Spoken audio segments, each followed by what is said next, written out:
So, dear respected brother and sister. Lieve gerespecteerde broeders en zusters. Can you see the board here?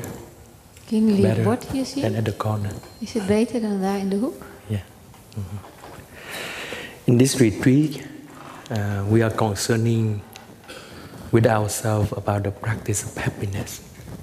In deze retraite gaan we het hebben over de beoefening van het geluk.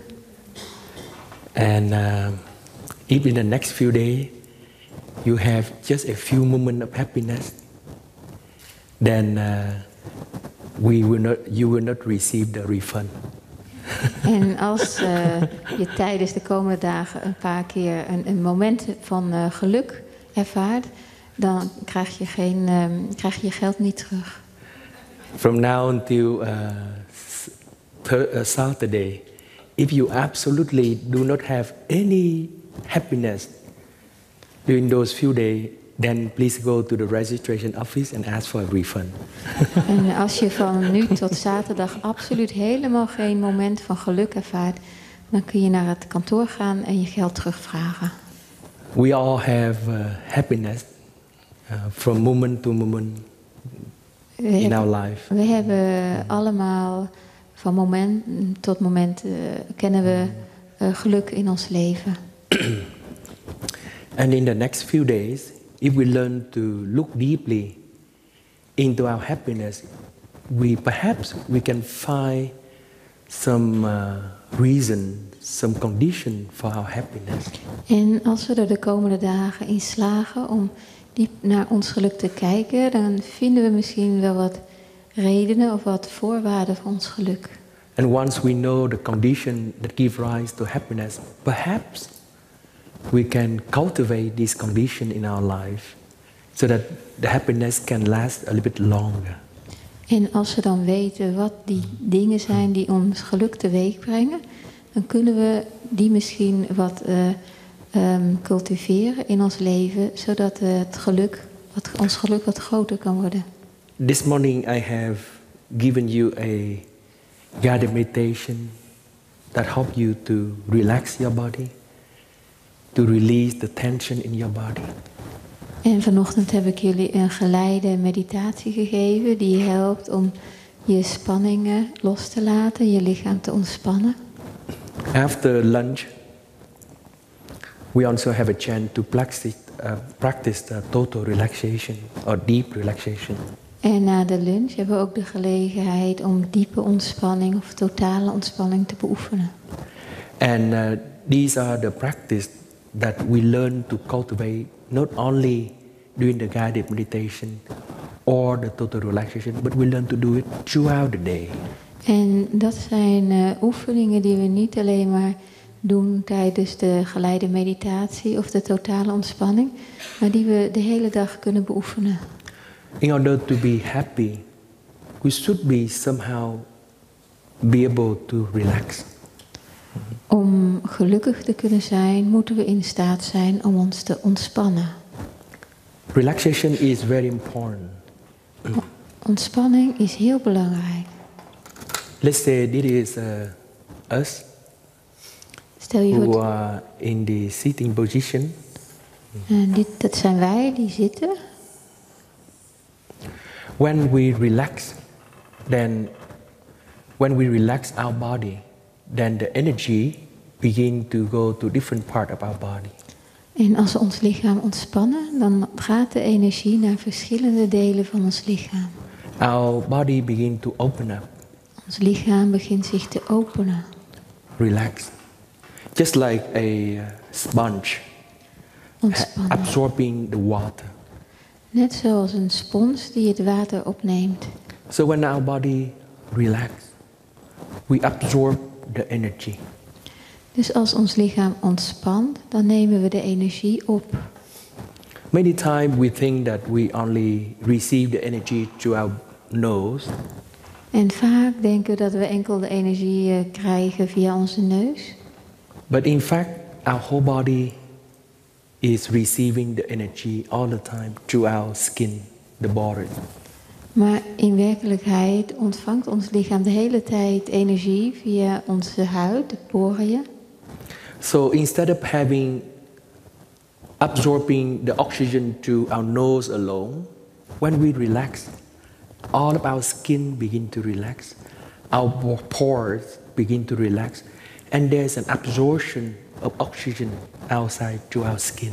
Dus in plaats van dat we die zuurstof alleen maar door onze neus ontvangen, gaat ook onze huid en onze poriën open en kunnen we ook zo zuurstof ontvangen.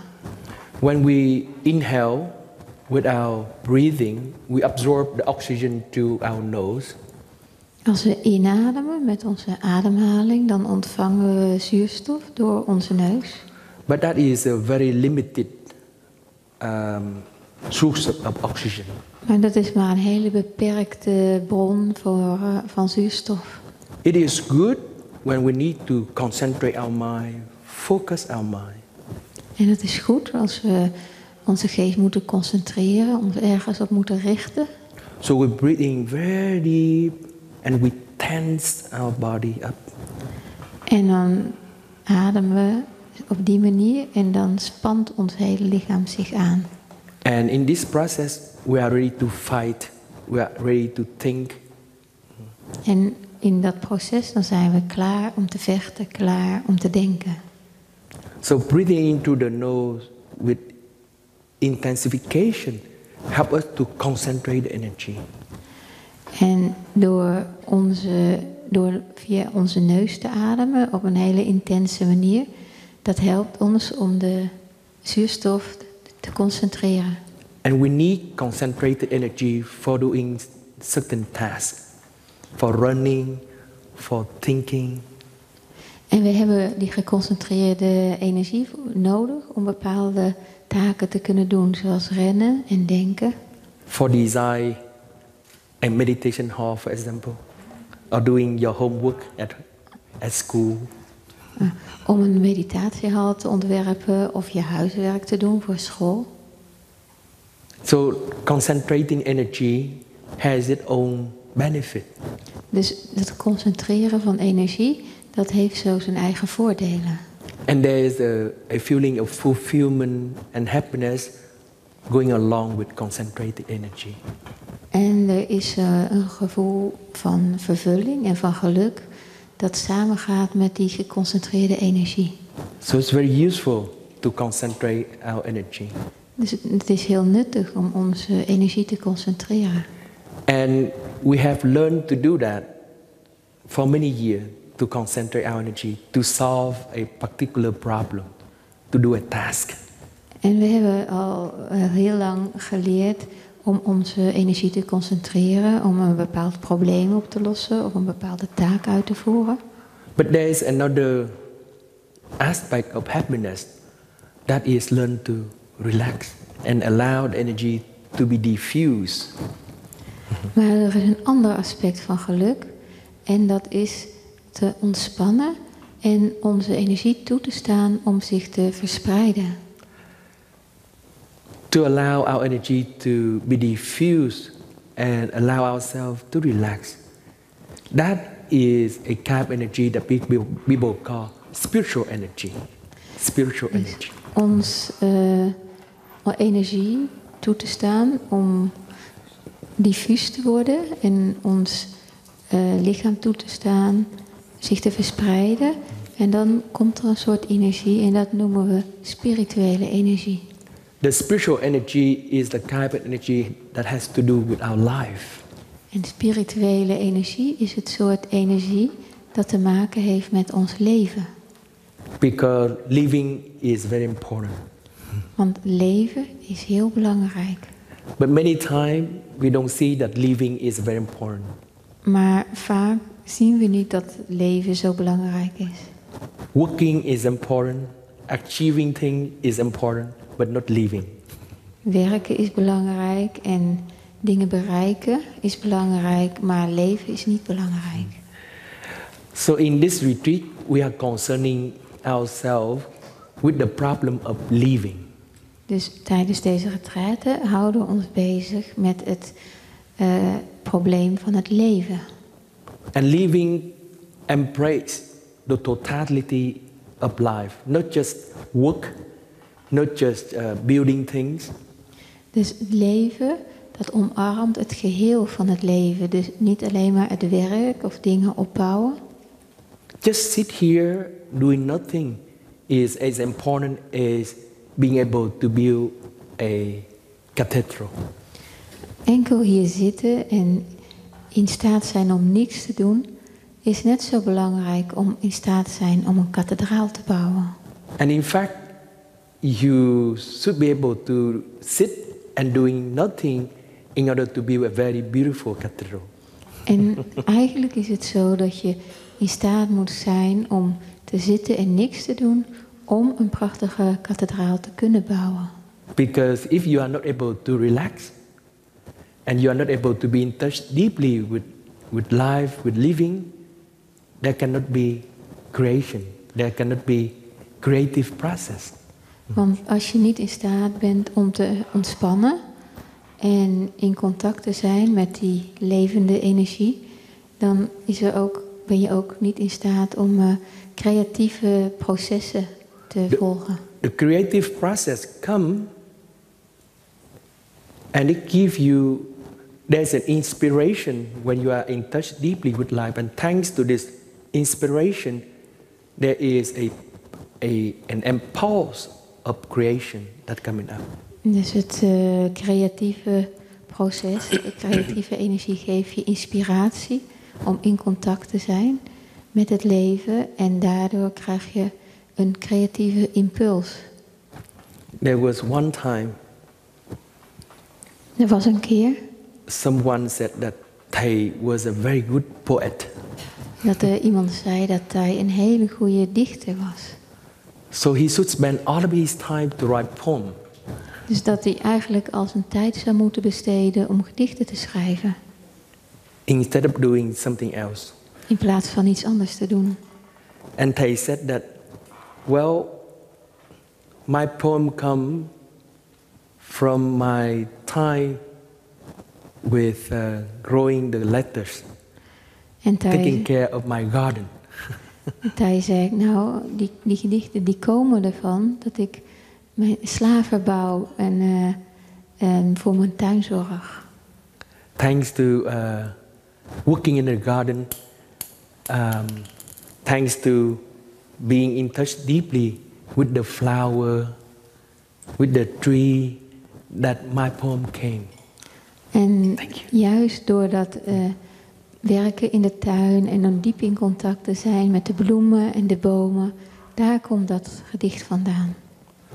The poem book that they wrote in Vietnamese, the title is Thơ Từng Ôm. Dus hij heeft een gedichtenboek gemaakt en dat is de titel in Vietnamees. Mặt trời Thơ Từng Ôm. Từng hạt. Thơ Từng Hôm, Mặt trời Từng hạt. Dat is de Vietnamese titel. Ik weet niet hoe het in het Nederlands heet. That is the title of his poem book. Dat is de titel van zijn gedichtenboek. Thơ Từng Ôm means like when you grow the rice in the field and you cut the wheat and you make it into an home, a bundle. Dus a bundle is a home. Thơ Từng Ôm betekent dus als je rijst verbouwt en als je dat dan snijdt en dan je maakt er een bundel van. So Om here is like embracing the bundle. The bundle. Om, dat gaat over het omarmen van die bundel. So he said that his poetry, Thơ Từng Ôm, that means there's a bundle of poetry. Dus die thơ, dat is het gedicht. Dus dit is een bundel van gedichten. And Mặt trời Từng hạt is the sun is coming down with each of these drops. The meaning is the sun falling down just like the rain into little drop of rain. And it also means like the photon is falling down. Dus de tweede regel gaat dan over de zon die in druppels neervalt, net alsof het regen is. En dat gaat ook over de fotonen. So without the sun, without the nature, to be in touch deeply with life, how can we harvest the poem, the poetry? Dus zonder die zon, zonder de natuur, zonder diep in aanraking te zijn met het leven, hoe kunnen we dan gedichten maken? So when we are able to relax, and to be in touch deeply with life, then we feel inspired of living. Dus als we in staat zijn om ons te ontspannen en diep in aanraking te zijn met het leven, dan voelen we... Living is very important. Leven is heel belangrijk. But many times we don't see that living is important. Maar heel vaak hebben we niet in de gaten dat het leven belangrijk is. We are busy to achieve things. Want we hebben het druk om dingen te bereiken.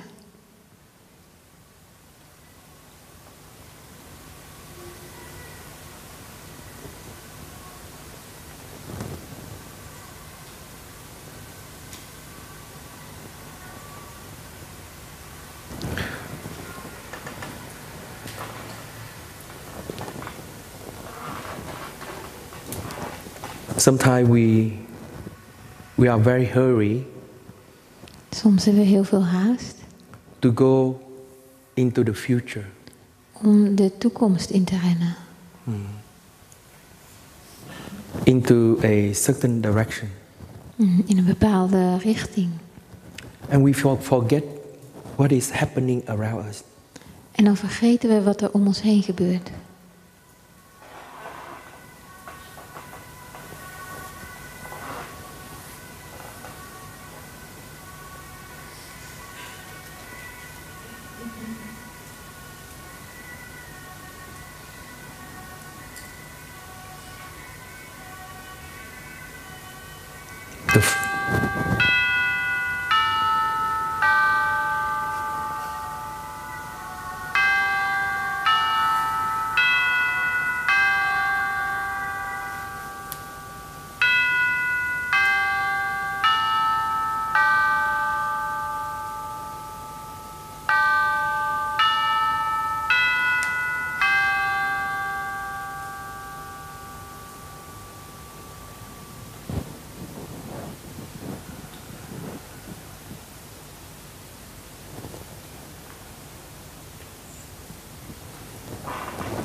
And sometimes we should ask ourselves, En soms moeten we onszelf afvragen, where am I going? waar ga ik naartoe? Why do I have to rush to some certain places? Waarom moet ik me ergens naartoe haasten? Where am I going? Could be a good koan. Waar ga ik heen? Dat is een goede koan. Koan is a kind of contemplation in the Zen tradition, so that we can reflect about our life deeply. Dus een koan is een soort contemplatie in de Zen-traditie, zodat we diep over ons leven kunnen reflecteren. And during the next few days, you can use this koan, whatever you do. En gedurende de komende dagen kun je deze koan gebruiken, wat je ook doet. Where am I going? Waar ga ik naartoe? What I'm working on? Waar ben ik mee bezig? What am I busy with? Waar heb ik het zo druk mee? What occupies me? Wat houdt me bezig? What got my attention? Wat vraagt mijn aandacht? All of these questions help us to look deeply into our mind. Al deze vragen helpen ons om diep in onze geest te kijken. Our mind have the tendency to look for a purpose, for a object. Onze geest heeft de neiging om een doel te zoeken, om een object te zoeken. And during this process, the mind takes all of the energy away from the body. En tijdens dat proces neemt de geest alle energie weg van het lichaam. And our body lacks the energy. En ons lichaam mist die energie. We spend so little time with our body. En we brengen zo weinig tijd met ons lichaam door. And we are fully occupied in our mind. En we worden helemaal in beslag genomen door onze geest. Any event that happens right away, we focus into that event, and all of the energy go into our brain. Dus als er iets gebeurt, dan richten we ons op wat er gebeurt en alle energie gaat naar onze hersenen. Like I said, concentrating energy can give us fulfillment. Dus zoals ik al zei, het concentreren van onze energie kan ons een gevoel van vervulling geven. It can give us the capacity to achieve something, to accomplish something. En het kan ons het vermogen geven om iets te bereiken, om iets te realiseren. But there is one aspect of life, of living, that's very important, is the capacity just to be here. Maar er is één aspect van het leven, dat is heel belangrijk, en dat is het vermogen om er te zijn. And just enjoy very small things, simple things. En enkel van kleine, eenvoudige dingen te genieten. So that living become important. Everything that we touch become important in our life. Zodat het leven een gedicht wordt en dat alles wat we aanraken een gedicht wordt in ons leven. Not only the thing that we set out to achieve. Niet alleen maar de dingen die we van tevoren bedenken, die we willen bereiken. So during the day, learn to relax your body. Dus leer om gedurende de dag om je lichaam te ontspannen. And allow the energy to sink from the upper part of the body to the lower part of the body. En sta de energie toe om te zakken van het bovenste deel van het lichaam naar het onderste deel van het lichaam. When we are able to do this, our mind naturally will open up. En als we in staat zijn om dat te doen, dan zal onze geest op een natuurlijke manier opengaan. Happiness is the capacity to be there, to be present.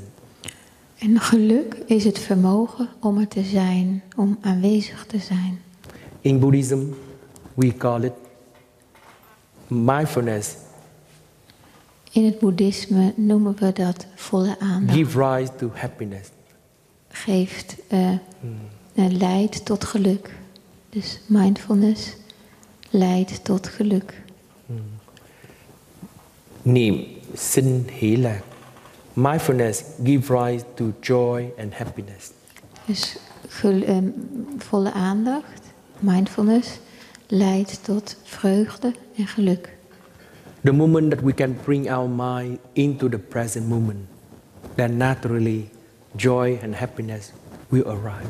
Dus op het moment dat we onze geest terug kunnen brengen naar het huidige moment, dan zullen op een natuurlijke manier vreugde en geluk opkomen. Most of the time, we don't touch our life with light, with awareness. Dus het grootste deel van de tijd, dan raken we ons leven niet aan met het licht, met bewustzijn. For example, we have a dark room. Bijvoorbeeld, er is een donkere kamer. And we walk in this dark room and we are afraid, we are confused. En we lopen door die donkere kamer en we zijn bang, we zijn in de war. And we want to get out of the dark room as quickly as possible. En we willen zo snel mogelijk uit die donkere kamer wegkomen. Because we don't see anything in the room. Want we zien helemaal niks in die kamer. But let's say in our hand there's a little match. Maar stel je voor dat je een lucifer in je hand hebt. And we lit the match up. En dat je die lucifer aansteekt. And it is even better when we have a candle next to it. En het is nog beter als we er ook nog een kaars bij hebben.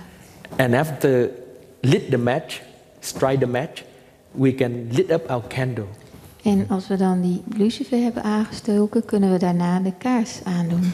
And then suddenly, even though the candle does not have a lot of light, does not have a lot of intensity, light intensity, but there's enough light for you to see things around the room, the dark room. En dan plotseling, ook al is het licht van die kaars niet heel erg intens, maar dan ben je toch plotseling in staat om de dingen in die donkere kamer te zien.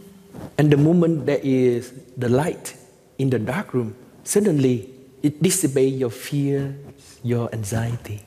En dan, als er dat licht is in die donkere kamer, dan verdwijnen plotseling je angst en je bezorgdheid. And you feel that it's possible to be in this room. I don't have to run away from this room. En dan voel je ineens van, oh, ik kan in deze kamer blijven. Ik hoef niet weg te lopen. There is a little chairs here, there's table there. It's okay to be with the chair, with the table, with different things in the room. I'm not so fearful about this room anymore. Er is een tafel en er is een stoel en het is oké om te zijn met die dingen die in de kamer zijn. Ik ben niet zo bang meer. It's possible for me to be in this room and to feel happy. En het is mogelijk voor mij om in deze kamer te zijn en gelukkig te zijn. Believe it or not, during our whole day, we live in a dark room. En of je het nu gelooft of niet, we leven de hele dag in een donkere kamer. It's not the dark from the light outside, but it's the dark in our mind. En dat the darkness from our mind. Niet het donker dat van buiten komt, maar het is het donker in onze geest. In Buddhism, we call it ignorance. En in het boeddhisme noemen we dat onwetendheid. Ignorance onwetendheid. Or confusion. Of verwarring. Or delusion. Of waanbeelden. That is the darkness of the mind. En dat is het duister van de geest.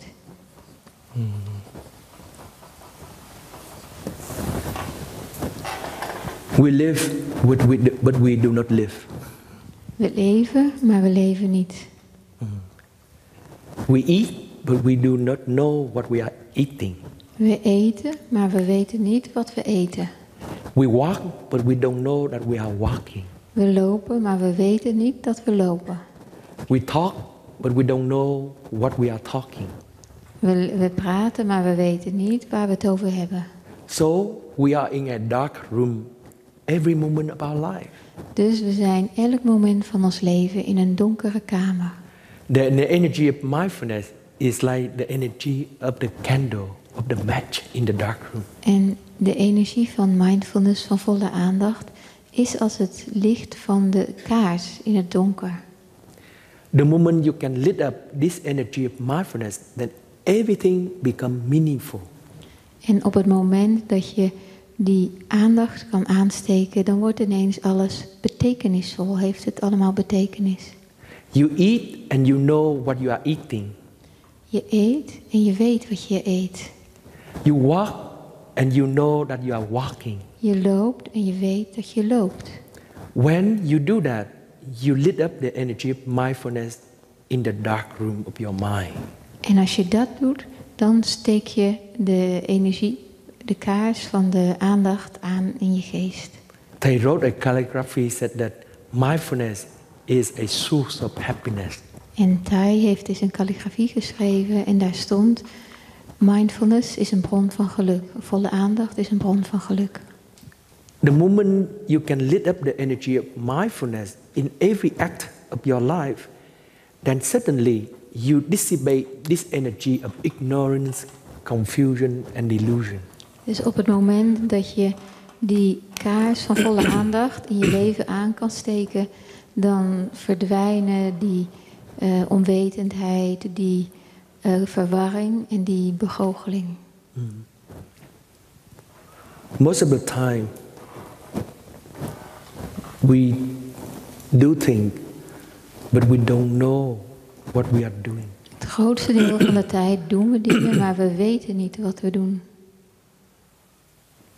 In the Christianity tradition, they also have the saying that please forgive him because he doesn't know what he's doing.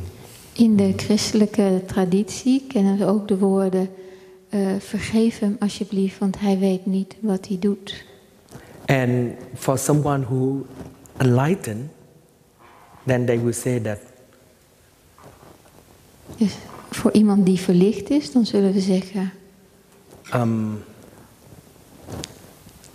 I act, but I do not act because God is acting within me or something like that. Dan zeggen ze: ik handel, maar ik handel niet, want God handelt in mij, of zoiets. So what it means is that we don't allow ourselves to be carried away by our circumstance, but cultivate the energy of mindfulness so that energy of mindfulness can shine into every aspect of our life. Dus wat we dan doen is dat we niet meegenomen worden door de omstandigheden, maar dat we die volle aandacht, dat licht van volle aandacht aansteken en dat we die toestaan om op ons leven te schijnen. I live, but I do not live because God lives within me. Ik leef niet, ik leef, maar ik leef niet omdat God in mij leeft. And in Buddhism, we said mindfulness is the source of happiness. En in het boeddhisme zeggen we: volle aandacht is een bron van geluk. It's the same thing. En dat is hetzelfde. Living is very important. Leven is heel belangrijk. But we do not have the capacity to live. Maar we hebben niet het vermogen om te leven. We have the capacity to be a machine, to be automated. We hebben enkel het vermogen om een machine te zijn, automatische piloot. The moment that we lit up the energy of mindfulness, we become alive. En op het moment dat we het licht van volle aandacht aansteken, So dan we do not become leven we. an automated machine anymore. En dan zijn we niet meer een automatische machine. Many times we go into a room, and when we leave the room, we forget to turn off the light. Heel vaak dan gaan we een kamer in en als we die kamer dan weer uitgaan, dan vergeten we om het licht uit te doen.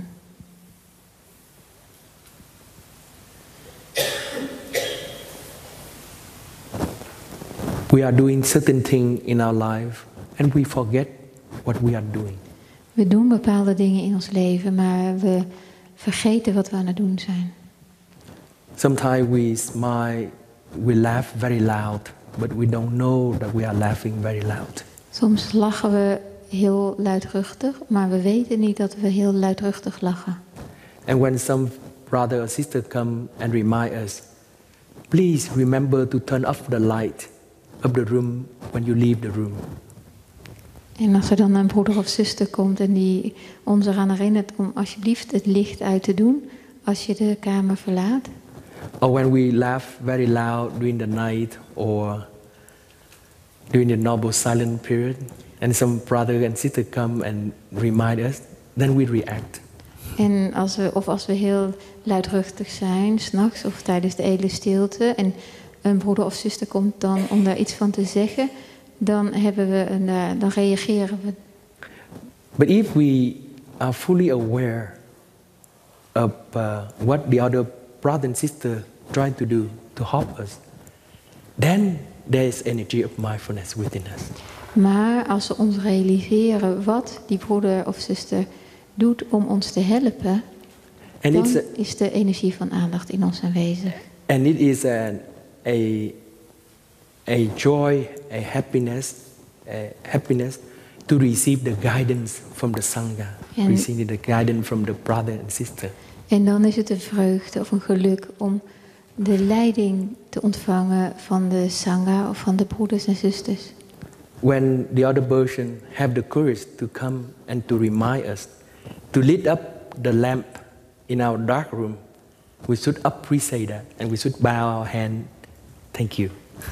En als er dan iemand is die de moed heeft om naar ons toe te komen en ons ergens aan te herinneren, dan zouden we onze handpalmen bij elkaar moeten brengen en te zeggen dankjewel. But many times we do not have this capacity. Maar vaak zijn we daar niet toe in staat. Our room is too dark. Onze kamer is te donker. We cannot lit up the lamp by ourselves. We kunnen zelf de lamp niet aandoen. And someone bring the lamp into the room, we react. En als er dan iemand is die die lamp de kamer inbrengt, dan zijn we het er niet mee eens. And we said, let my room be dark as it is. Don't bother with it. En dan zeggen we, laat mijn kamer nou maar gewoon donker zijn. Bemoei je er niet mee. In Buddhism, they call it woman-eye. This is ignorant is woman. Dus in het boeddhisme noemen ze dat womin aan. En dan is onwetendheid is womin.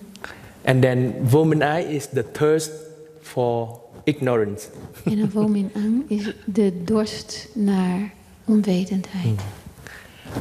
We enjoy to be in a dark room. We genieten ervan om in die donkere kamer te zijn. We get so used to be in the dark that when we see the light, it becomes uncomfortable.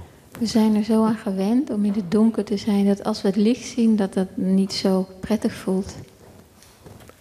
So this is the second day of the retreat, and if you find that it's a bit difficult for you to do walking meditation in mindfulness, eating silence in mindfulness, you feel a little bit uncomfortable. Don't worry. Dus dit is de tweede dag van de retraite. En als je het een beetje moeilijk vindt om loopmeditatie te beoefenen, aandachtig te eten, als je daar niet zo bij op je gemak voelt, maak je dan geen zorgen. We are so used to be in the dark that now there's the light, we feel a little bit dazzling. En dus we zijn er zo aan gewend om in het donker te zijn, dat als we dan in het licht zijn, dan voelen we een beetje verblind. Allow the process to happen. Dus sta het proces toe om te gebeuren. And when someone come and help us to bring the light into our room, just learn to welcome. En als er iemand dan komt en ons helpt om het licht aan te doen in onze kamer, volg hem dan gewoon. It's joy to live in a sangha. Het is een vreugde om in een sangha te leven. It is joy to receive the guidance from our brother and sister. Het is een vreugde om aanwijzingen te krijgen van onze broeders en zusters.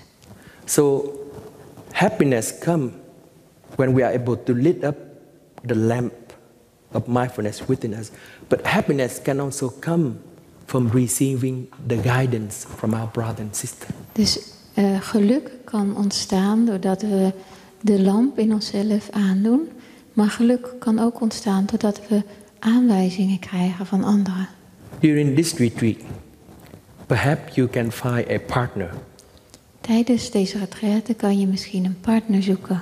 A partner in your practice. Een partner in de beoefening. A friend that you feel comfortable with. Een vriend waarbij je je op je gemak voelt. And you and that person can sign a contract. En jij en die persoon kunnen een contract tekenen om samen te oefenen. And the contract is that, please, how to bring the lamp into my dark room. En het contract is van, alsjeblieft help me om een licht te brengen in mijn donkere kamer. And it's up to you and the other person to design a signal. En het is aan jou en die ander om een teken te bedenken. And then when that person gives you a signal, you know that you need to return to different part of your practice of mindfulness. En als die ander je dan dat signaal geeft, dan weet je dat je terug moet komen bij een bepaald onderdeel van je beoefening van volle aandacht. So perhaps when your friend was talking a bit loud. Dus bijvoorbeeld als je vriend een beetje te hard praat. He was in the middle of a conversation. In het midden is van een conversatie. So you don't want to hurt him by giving him the guidance so abruptly. So you don't want to hurt him by giving him the guidance so abruptly. Dan wil je diegene niet voor het hoofd stoten door heel plotseling een aanwijzing te geven. So you and him already make a contract. So you can gently put your hand into your mouth. As if you are smiling, but just tell him that you are speaking too loud. Dus je kan dan bijvoorbeeld, zoals je het in het contract hebt gezegd, heel rustig je vinger naar je mondhoek brengen, alsof je glimlacht. Maar eigenlijk is dat bedoeld om te zeggen dat hij te luid spreekt. And when he is walking a little bit fast. En als diegene een beetje te hard loopt. And he or she does not know that he or she is walking very fast. En hij of zij niet in de gaten heeft dat hij zo snel loopt. And from far away you see him or her walking in a rush. Als je diegene vanuit de verte al snel ziet lopen, haasten. You don't need to yell to him or to her, slow down. Dan hoef je niet te roepen naar diegene om langzaam. Perhaps you can do like this. Maar je kan dat gebaar maken. Slow down. Langzaam. Then he or she will know. En dan weet diegene dat. It's a joy and happiness to be together with another person on the path of the practice. Het is een vreugde, een geluk om samen met iemand anders op het pad van de beoefening te bewandelen. This practice is called the practice of taking refuge in the Sangha. En die beoefening, dat heet de beoefening van het toevlucht nemen in de Sangha.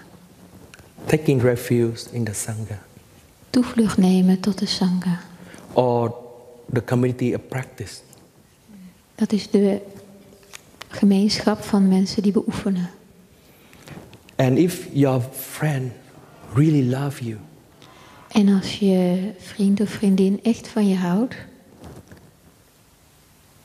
he or she can help you to be stronger on your path of practice. And that is the benefit of practicing together with a group of friends. dan kan diegene je helpen om sterker te worden op het pad van de beoefening. En dat is het voordeel van het samen oefenen met een groep van vrienden. And when we are able to take refuge in the Sangha, we are releasing our attachment to a separate self. En als we in staat zijn om toevlucht te nemen tot de Sangha, dan laten we onze gehechtheid aan een afgescheiden zelf los. And this is another source of happiness. En dat is een andere bron van geluk. To be able to let go of the illusion about a separate self and to see that we can do everything on ourselves, on our own. En die los te laten, die illusie van een afgescheiden zelf en het idee dat we alles wel alleen kunnen doen. Thầy gave us a mantra to practice. En Thai heeft ons een mantra gegeven om mee te oefenen. And that mantra is that, dear friends, please help. En die mantra is, lieve vriend of vriendin, help me alsjeblieft. It is a very important mantra. En dat is een heel belangrijke mantra. Because many times we don't have the capacity to lit up the lamp of mindfulness within our dark room. Want heel vaak zijn we niet in staat om de lamp van de volle aandacht aan te steken in onze donkere kamer. And we need to have a friend to help us to bring the light into our room. En we hebben een vriend of vriendin nodig om ons te helpen om dat licht in onze kamer te brengen. And when we are able to release the idea about ourselves, our pride, our arrogance, is a big source of joy, a big En als source we of dan happiness. in staat zijn om ons idee van ons ego los te laten, onze trots, onze arrogantie, dan is dit een grote bron van geluk. And when we are able to let go of an idea of a separate self, then we will see that all of our hatred, our anger,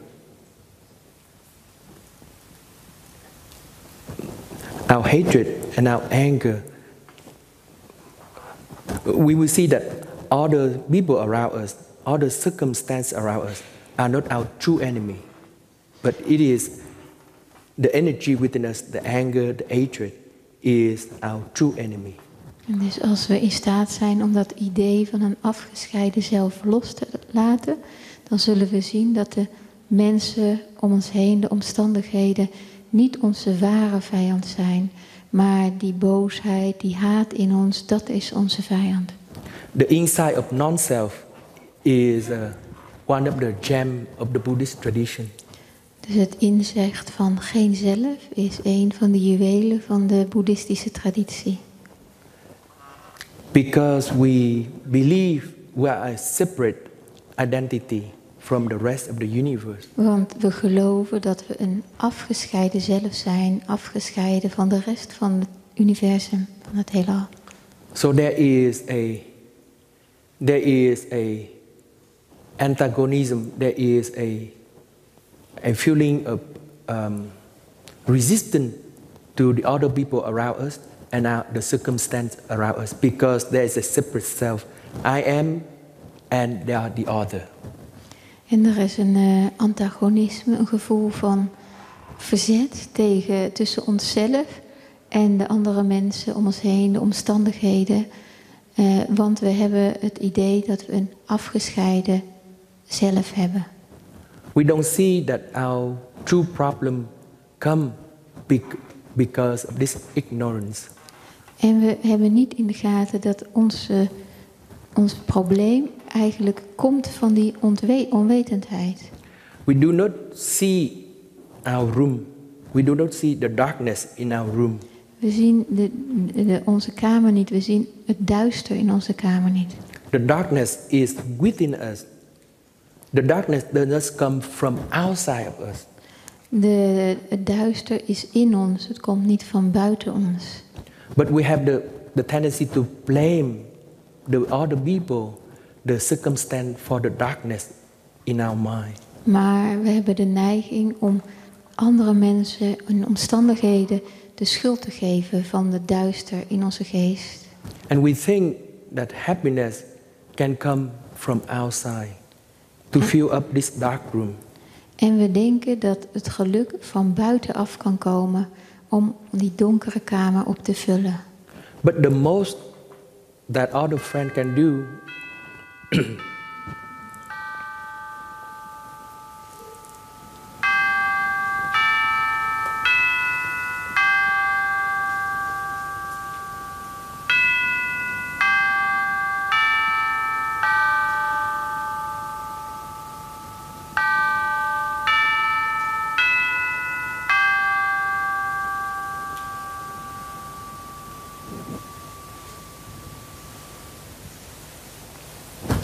the most the other people can do, the most the environment can do is to help us to lit up the lamp within us, or to bring in the lamp and lit up that, to transmit the light into our own lamp. Maar het beste wat andere mensen kunnen doen is om die lamp in ons, dat licht in ons aan te steken, of om met iets te komen dat het licht in ons aansteekt. We need to lit up the lamp within us in order for us to be happy. En we moeten die lamp in onszelf aansteken om gelukkig te kunnen zijn. If the other friends bring the lamp into our room and want to lit up the candle in our room, but we refuse, then our room continue to be dark. En als de anderen met een lamp onze kamer binnenkomen om onze kaars aan te steken, maar we weigeren hun die kaars aan te laten steken, dan blijft onze kamer donker. But if we allow the other friends to bring the candle into our room and to lit up our own candle, then we have a chance. Maar als we die andere mensen toestaan om met hun kaars onze kamer in te komen en dan onze kaars aan te steken, dan hebben we een kans. And that is the practice of non-self. En dat is de beoefening van geen zelf. And that is the practice of taking refuge in the Sangha, to allow the other person to guide us. En dat is de beoefening van het toevlucht nemen tot de Sangha, om de andere persoon toe te laten staan, om ons aanwijzingen te geven. And once we receive the guidance, we need to have the courage. We need to have the courage to lit up that internal candle within us. En als we dan een keer die aanwijzingen ontvangen, dan moeten we de moed hebben om die kaars in onszelf aan te steken. And the darkness in the room will be dispelled by our own candle. En het duister in die kamer zal dan verjaagd worden door onze eigen kaars. Happiness is possible. Geluk is mogelijk. There are many ways to cultivate the happiness within us. En er zijn heel veel verschillende manieren om dat geluk in ons aan te kweken. But one of the very important practice to cultivate the happiness is learn to lit up the candle of mindfulness within our body and our mind. Maar een van de hele belangrijke beoefeningen om dat geluk aan te steken is om die kaars in ons lichaam en onze geest aan te steken. And then we will see that other people are not our enemy. The other circumstances are not our enemy. But our true enemy is our ignorance. Our thirst to ignorance. En dan zullen we zien dat niet de andere mensen onze vijand zijn. Dat niet de omstandigheden onze vijand zijn. Maar dat het onze dorst naar onwetendheid is. We create our own dark room. We creëren zelf onze eigen donkere kamer. And we continue to grasp onto our dark room. En we blijven daaraan vastzitten, daarnaar grijpen. And that is the root of our unhappiness. En dat is de bron van ons niet gelukkig zijn. During the war in Vietnam, Tijdens de oorlog in Vietnam. now is the 10th anniversary of EIAB. Nu is het de 10e verjaardag van het EIAB. Last week we had a very wonderful celebration. En vorige week hebben we een hele geweldige viering gehad. And Sister Chang Khong told us about the story of the war in Vietnam and how they cultivate peace. En zuster Chang Kong heeft ons verteld over de oorlog in Vietnam en hoe Thai ons geholpen heeft om vrede aan te kweken. At the end of this retreat, we also have a celebration. En aan het einde van deze retreat hebben we ook een viering. And Sister Chang Khong will share with us her experience also again. En zuster Chang Kong zal ook weer haar ervaring met ons delen. But just for this Dharmatalk, I just would like to say that last year I visited Norway. Maar voor deze lezing wil ik alleen maar graag zeggen dat ik vorig jaar Noorwegen heb bezocht. And we had a chance to visit the Nobel Peace Prize Center. En toen zijn ze in de gelegenheid geweest om naar het centrum van de Nobelprijs van de Vrede te gaan. And during the spring this year, I was contemplating about the work of Thai. En in de lente van dit jaar reflecteerde ik over het werk van Thai. And to see how Thai had devoted his whole life to cultivate peace. En om te zien dat Thai zijn hele leven heeft besteed aan het aankweken, het cultiveren van vrede. And I see very clearly that EIB is a peace project. En ik zie heel duidelijk dat het EIAB een vredesproject van Thai is. And it's a very important project that Thai wish to do, and this peaceful energy will continue to be transmitted to the future generation. En het is iets heel belangrijks, een heel belangrijk project om te vervolgen, zodat deze energie van vrede doorgegeven kan worden aan de volgende generaties. So I spent about 2 months or so to write an article to see how Thai's aspiration for peace, cultivating peace, had manifest into the creation of EIAB. Dus toen heb ik er 2 maanden aan besteed om een artikel te schrijven over hoe de aspiratie van Thai om vrede aan te kweken zich heeft gemanifesteerd in het ontstaan van het EIAB. And I wrote this contemplation up into an article in our newsletter this year. En dat heb ik weer gebruikt om een artikel te schrijven voor de nieuwsbrief van dit jaar. And in the article I said that for me, it's not just the Nobel Peace Prize that is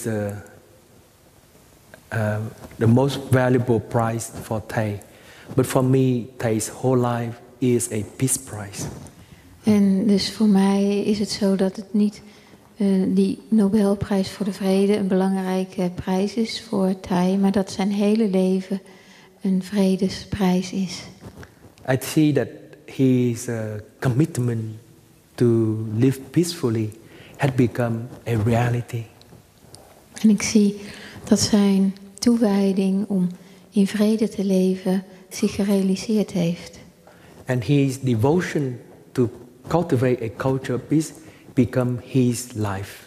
En dat zijn toewijding om vrede te scheppen, dat zijn leven is geworden. And when I first became a novice, I feel so inspired from one of Thai's poems called Recommendation. En toen ik net tot novice gewijd was, toen voelde ik me heel erg geïnspireerd door een gedicht van Thai en dat heet Aanbeveling. Có sư em nào lấy giùm Sanh một cái quyển newsletter bằng tiếng Anh giùm Sanh? Sister, this poem is the poem that Thầy wrote to remind his student about our true enemy. En dit gedicht is door Thầy geschreven om zijn leerlingen eraan te herinneren wat onze werkelijke vijand is. Sister Chân Không shared about the story last week, also about this incident. One day, the other party who want to promote war in Vietnam took the student of Thầy to a bank of the river. En zuster Chan Kong heeft daar vorige week over verteld dat er op een dag een van de partijen in de oorlog in Vietnam de leerlingen van Thai mee heeft genomen naar de rivier, naar de oever van de rivier. And they have these students by the bank of the river, and they killed these people. En toen ze een keer aan de oever van de rivier waren, toen hebben ze die mensen gedood. And at that time, Thầy was in America. En op dat moment was Thầy in Amerika. And he wrote this poem to remind his student that our true enemy is not human. En toen heeft hij dit gedicht geschreven om zijn leerlingen eraan te herinneren dat onze ware vijand niet een mens is. And our true enemy is our ignorance. En onze ware vijand is onze onwetendheid. And our true enemy is our thirst for ignorance. En onze ware vijand is onze dorst naar onwetendheid. And Thầy wrote this poem so that his student can remember the lesson. And Thầy said that if his student die and if his student die and cannot have compassion in their heart and to forgive the people who killed them, then that become a very terrible death, painful death. En Thầy die heeft zo gezegd dat als een van zijn leerlingen doodgaat en niet in staat is om diegene die hem doodt in zijn hart te vergeven, dan is dat een hele pijnlijke dood. Thầy shared very beautifully. I cannot share it very beautifully. So I feel so inspired from Thầy sharing, and I composed the music out of this poem. So I will sing for you. En Thầy heeft het heel mooi gezegd en ik kan het zelf niet zo mooi zeggen, maar ik was zo geïnspireerd door dat gedicht van Thầy en daarom zal ik het voor jullie zingen. During the performance last week, Sister Thai Ngim planned for me to sing this song, but I don't have a time to rehearse with the musician, so I didn't have a chance to sing it. So I will sing it for you now. Dus vorige week tijdens de uitvoering heeft Sister Chainem, die wou graag dat hij dat zong, maar hij had niet de gelegenheid om te oefenen met muzici en daarom zal hij het nu zingen. This is the poem recommendation in English, and Sister Sang Ngim will read it in Dutch. Perhaps you can read in Dutch first. Ja, dus ik zal het eerst in het Nederlands lezen. Beloof me vandaag, beloof me nu, terwijl de zon boven ons hoofd staat, precies op het hoogste punt. Beloof me. Zelfs als zij je met een berg haat en geweld neerslaan. Zelfs als zij op jou stappen en je verpletteren als een worm. Zelfs als ze je uiteenrijten en je ingewanden blootleggen. Herinner, broeder en zuster, herinner. De mens is niet onze vijand. Het enige wat jou waardig is mededogen. Onwankelbaar, onbegrensd en onvoorwaardelijk. Haat zal nooit op jouw gezicht het beest in de mens laten zien. Op een dag, als je dit beest alleen onder ogen ziet, met ongeschonden moed en vriendelijke ogen, zal onbezorgd, zelfs als niemand ze ziet, uit je glimlach een bloem bloeien. En die van je houden, zullen je aanschouwen, door 10.000 woorden van geboorte en dood heen. Weer alleen zal ik met gebogen hoofd verder gaan, wetend dat liefde eeuwig is geworden. Op de lange, ruwe weg zullen zon en maan blijven schijnen. Recommendation by Thầy, 1965. Promise me this day. Promise me now while the sun is overhead, exactly at the zenith. Promise me. Even as they strike you down with a mountain of hatred and violence, even as they step on you and crush you like a worm,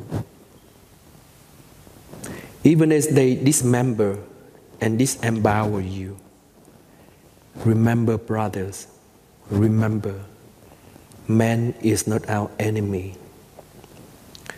The only thing worthy of you is compassion, invincible, limitless, unconditional. Hatred will never let you face the beast in man. One day, when you face this beast alone, with your courage intact, your eyes sky untroubled, even as no one sees them, out of your smile will bloom a flower, and those who love you will behold you across 10,000 worlds of birth and death and dying. Alone again, I will go on with bent head, knowing that love has become eternal. On the long, rough road, the sun and the moon will continue to shine.